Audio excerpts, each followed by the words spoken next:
Yeah, so I remember the year December 2018, 7 years ago. This very under marketed, incredible superhero film, incredibly animated story was released into theaters and even became the best picture winner for animation of that year. And I remember just thinking to myself when I first saw the trailer, wow, I don't know what to think of this. This doesn't really give me anything to go off of, but hey, there's Miles. And I remember it was coming out and I kind of forgot it was coming out. But I had my last day of work when I was working at a college, and I remember dipping out of that school and running straight over to the theater as I was getting out of work to go see it, and loved it from the beginning. That movie is Into the Spider Verse, by the way. I remember just sitting in that theater for the first time watching it, going, "This is beautiful. This animation is incredible." Miles finally has a character because in the comics, Miles really just kind of felt like he was just black and Hispanic, and that was only his personality, and that's really all they had going for him. And that was the case for a long time. And then this movie happened, and then Miles became such a more interesting, complex, more personality type of character. And he went from being kind of plain to being charismatic, but also popular at his old school, but also, trying to work his way around having to be at this new school when he didn't want to leave his old school. And clearly, you see him go back to his old school to see his people, but then he's on his way to the boarding school because he's really smart and he's very gifted. But he has the same problems that Peter has, as being Spider Man can mess that up really badly. Now, we see that his dad is a cop, so he's a little bit of a stick in the mud. His mom is a nurse, and we see all these little family dynamics. They obviously have a happy, loving family, which I love to see when it comes to like black kids in movies. We see that he has this really great relationship with his uncle, who him and his dad seem to not get along until you find out what happens later. Hey, that little scene with him and his uncle, the spray painting, the artistic expression of Into the Spider Verse is what kind of hooked me already pretty early. And we just see so many things happen. He's in the sewer. That whole thing with Spider Man goes on. Chris Pine does a really cool Spider Man, and I would love to see more of that one day, if possible. And the reactor goes off.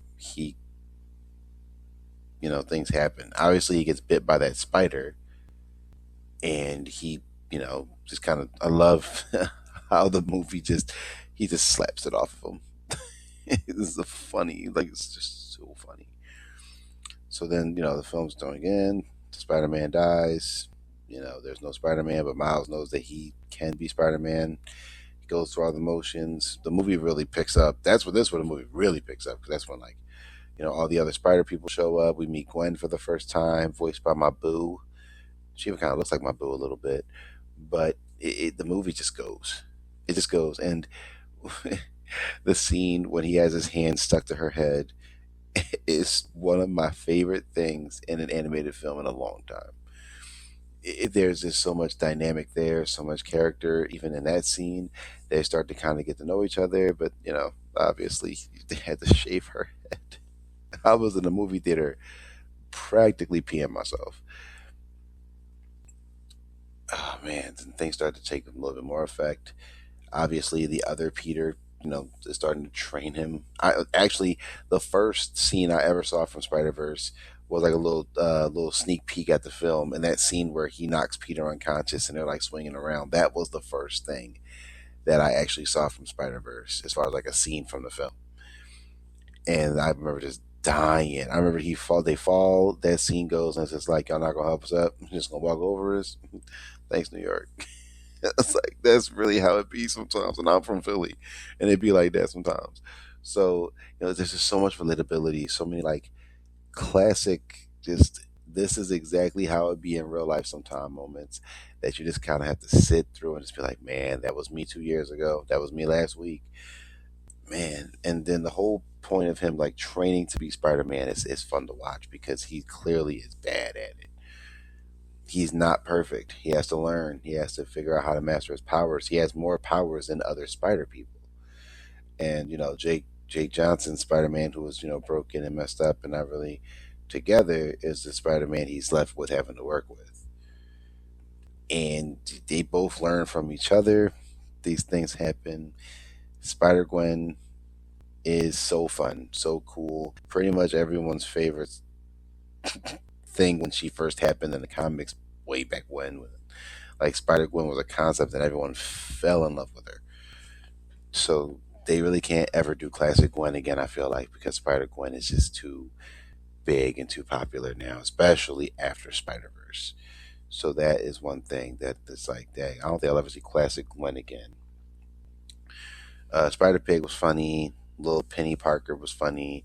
Spider Man Noir being Nicolas Cage is wonderful as hell, and I can't wait to see more of that. It just the cast just comes together so well. It seems so goofy at first. And you're like, this looks really stupid, and I remember thinking like Spider Pig is in the movie. This is stupid. Peter Porker's stupid, but then the movie came out, and I was like, yo, this shit is hilarious. That this movie is so hilarious. I'm okay with that. And Miles being a competent character makes me smile. I think Miles is a good, competent, but not perfect, but not too dumb, but not capable. He is very competent, capable, and has to learn. I love that about his character. He comes from being, you know, not Spider Man to basically having to be Spider Man. And we all know the pivotal scene of Spider Verse. Everything kind of goes to crap. The other Spider people says he can't come to the mission because he's just not ready for it yet, and then he has no choice but to be ready after Uncle Aaron gets killed by Kingpin, which is just the turning point for Miles. And that scene really hurt me when you found out he was the Prowler. Even though I knew that already as a comic fan, but like people who don't know the comics wouldn't have known that. Or was that not in the comic? I can't remember. No, he was. He was. And I remember just thinking like, damn, man, that's crazy, bro. But they did it so well. They did his relationship with Aaron really well. They did the relationship between his father and him really well. The movie just did so many things right. You know what I mean? It's like Spider Verse is amazing. It is an amazing movie, and the pivotal scene is obviously, the leap of faith. That is some of the best character writing, character moments in a superhero film. I will die on that hill. The leap of faith moment in Into the Spider Verse is one of the most visually appealing, character written, story driven narratives in a superhero movie. He's jumping off, but he's not falling. He's rising. He's rising to the occasion. He is Spider Man. It's like, bruh, I was in the theater like my jaw dropped when I saw that sequence because I was like, the narrative is just so there, bro.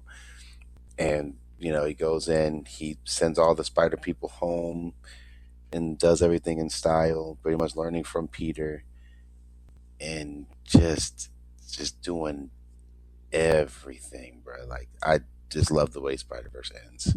I love it. I love the movie. Kingpin. I didn't even get into Kingpin. How they wrote Kingpin was also incredible. He's a menacing villain. He straight up killed Spider Man with his bare hands on screen in this PG Spider Man movie. It's like, damn, they let him do that, bro. Like they let him do that, homie. That's wild. Then yeah, it's just so beautiful.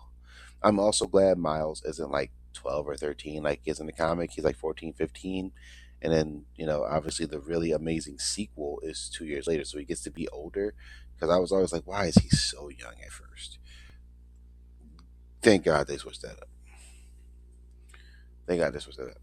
So yeah, I am so happy that Spider Verse ended up being successful. Like, I mean, it wasn't as successful as it could have been. They didn't really market it too much, but it wasn't super expensive. I think Into the Spider Verse might have cost them like 80 million, 90 million to make, and it made over 300 something million at the box office, which means it is financially successful. And it won Academy Award for Best Animated Movie, so it won an Oscar as well. So if that isn't a great animated film, I don't know what to tell y'all, bro. It just is. It just is. I still think after 7 years, Into the Spider Verse is honestly one of the best animated superhero films, one of the best animated films ever. and it is just one of the best superhero movies in the last decade. Like, it just is. Like, Into the Spider Verse is phenomenal, bro. So, with that being said, I think everyone here who's going to see this has seen Spider Verse already, and if you haven't, please go watch it. Go watch Spider Verse, dog. And where have you been for 7 years? Like, where have you been? You know what I mean? So, like, watch Spider Verse, enjoy it. I enjoy it a lot. I know the reason why I actually wanted to do this video is because I know SK did a video like a week ago about Spider Verse, like being 7. And I was like, damn, it's been 7 years. So, yeah, I still look at Into Spider Verse like it was yesterday. So, with that being said, we'll sign off. Like, comment, subscribe for more. Let me know how I feel down below. And I will see y'all on the next one.